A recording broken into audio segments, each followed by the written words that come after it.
Thank you, Chair. I'm trying badly to get. Let's thank Honorable Souls for finishing his line of questioning. Thank you so much, Honorable Member.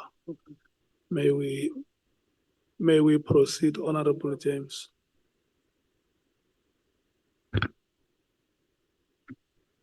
Thank you so much, Chair. Honorable Salt distracted me with the hero part because now I'm singing the song in my mind. Thank you so much, Doc, for your presentation and your input. It is appreciated. It is welcomed. The first question I want to ask you, based on your observations, if we call for a task team to deal with the gang and drug-related violence on the Cape Flats, would you also say that it's misplaced? That would be misplaced? I would not, because it is a current problem that hasn't been addressed, and it is affecting a large amount of people. In fact, it's affecting the majority of the people in the Western Cape. Okay, so if I understand you properly, you don't have an issue with task teams per se?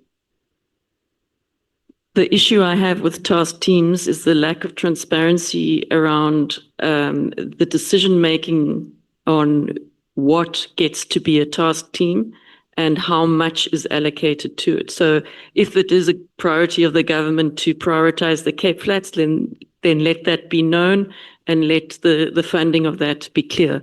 Okay. Why do you think there's been almost little or no will to deal with the gang violence, to establish a task team? I know there has been a task team allocated to the Western Cape, but we haven't seen the same results as what we have for the PKTT. Why do you think that is? And I think the task team for the Western Cape has been here for years on end. They've stayed in hotel rooms. Have you looked at only, when you were doing the study, were you looking at only the PKTT, or did you actually look at other task teams that were established just to do a comparison? So that's exactly what I'm asking for. The only reason we know about the funding of the PKTT is because of the Madlanga Commission. So we don't know about, it's not in the annual report. We don't know what other task teams exist, for how long they've existed, how much money they're getting. And that is something I really would like the portfolio committee to get into, and we would really like to understand that. And it is a clear expression of the priorities of government where you put your money, and we don't know what that is. There's that 8.5 billion that is unclear and unaccounted for in the SAPS budget, and we need to know where it's going. So you agree with me that in a province, in 1 month, the month of October 2025, you'd had 400 killings, and it's not being addressed? It really isn't being addressed. And what is particularly distressing for me is that it's been known since the Khayelitsha Commission that the allocation of resources to police stations on the Cape Flats is lower than the median. And although there have been some slight adjustments, it simply is not enough to deal with the nature of the problem, and that SAPS had to be taken to court for a court to tell them that having lower per capita allocations in high murder rate areas was unequal and unjust. And they still have not made sufficient allocations after all this time.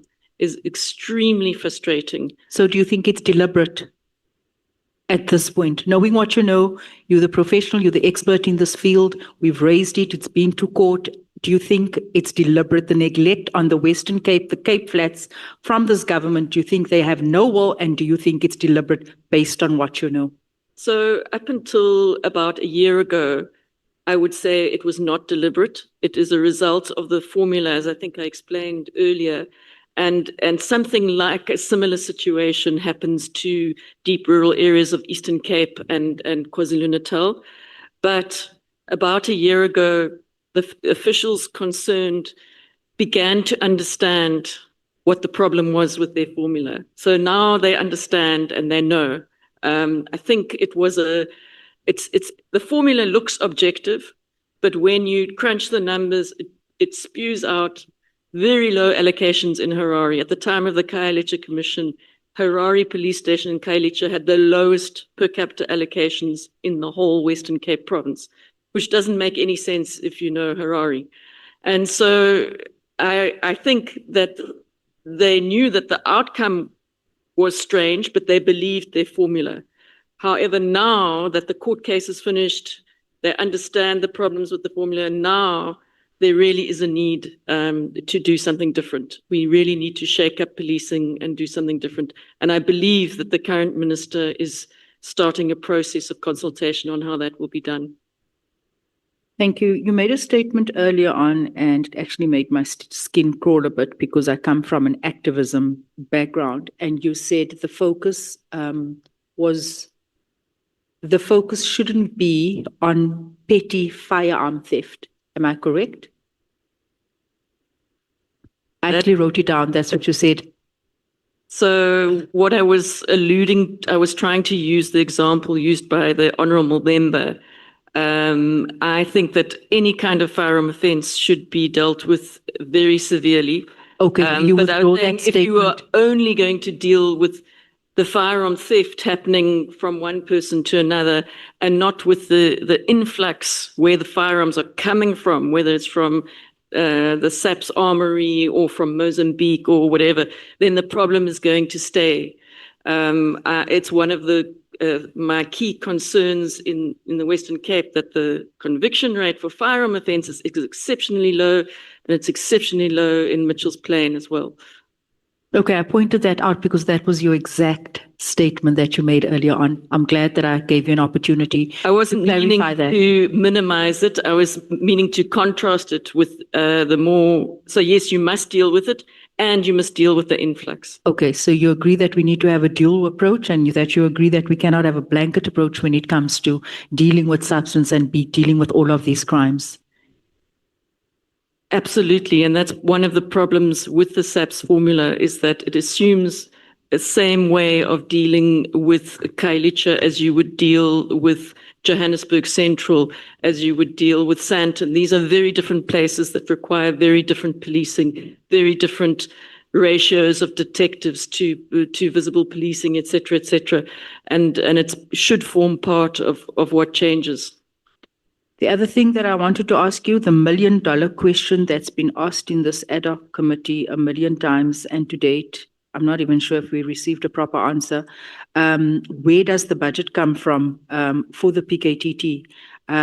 Did you get any information on this? Because there was a dispute not a dispute, we had Minister Beki coming here and saying he doesn't know about the N. And you had the Minister Nkunu coming in and saying, no, it was a national political killing task team. And that was the question that I asked the initial formation establishment of the PKTT. Was it specifically only to deal with killings in KZN, or was it to deal with killings nationally? And the one said it was national and the other one said it was provincial. But even though they said that, they couldn't tell us where this budget came from. Was it from the actual province? Was it from national? And if it's from national, from which pocket do you perhaps know? So if you look at the annexures to General Masamola's statement at the Madlanga Commission, it's quite clearly detailed that it was an inter-ministerial task team that decided on the PKTT after a series of murders in KwaZulu-Natal, and it was for KwaZulu-Natal. When you then look at the budget allocation, the vehicles and the people came from KwaZulu-Natal. So the vehicles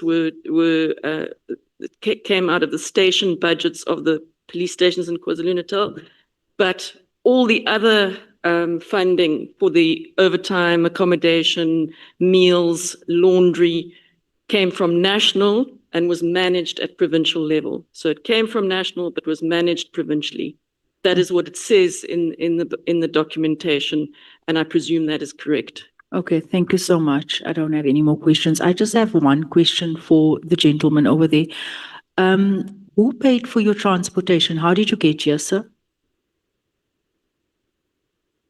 No, there was an arrangement from the admin of Parliament that they will pay, but there was a delay of flights. Since I don't want to lose this opportunity, then I have to pay on my own and sleep on my own. But there was an arrangement that they will arrange everything, but I could see there was a delay.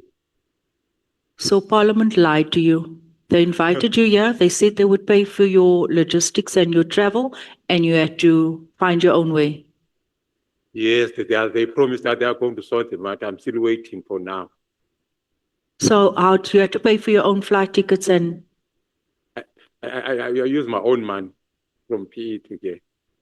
accommodation? I also sleep on my own. I have to organize my own Uber, my own accommodation, because I didn't want to lose this. That's a disgrace. Thank you. I want to apologize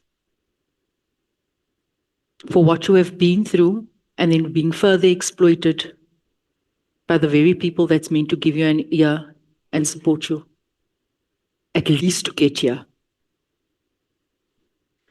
Also, one other thing we've heard, Honorable Sauls has asked you about your background. What is your expectation from us as parliamentarians based on what you have told us?